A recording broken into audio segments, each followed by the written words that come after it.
Okay, let me talk to you about some of the other principles now. They won't all be as long, as I assure you. The second thing is that low effort and easy to do business with companies think about issues in a very, very different way.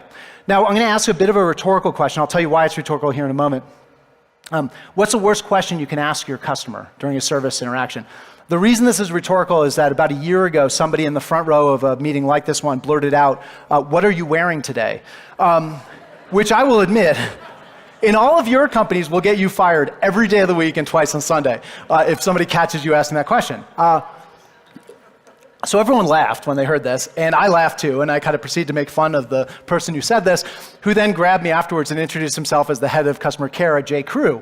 And it turns out at J.Crew, that's a really good question to ask, so I'm not going to do that again. So the worst question you can ask your customers is actually this one. Have I fully resolved your issue today?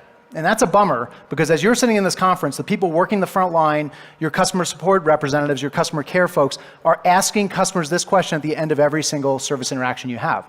Now, the reason that people ask that question is for permission to move on to the next call, right? Can we cut this off? Can I let you go? Can I go, et cetera? But the other thing is they use it to measure something that is a metric that is pervasive in the world of customer service, which is called first contact resolution.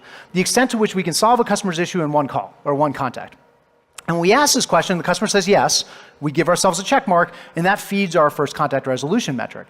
Now, the problem with that metric in the world of customer care is that depending on who you ask, companies are either really good at this or really bad at this. In fact, when you ask companies, they will tell you that their first contact resolution rate is somewhere between 75 to 80%. Most companies will claim that level of one and done first contact issue resolution. When you ask customers, though, they say it's closer to like 30 to 40%. From those same companies, around those same issues.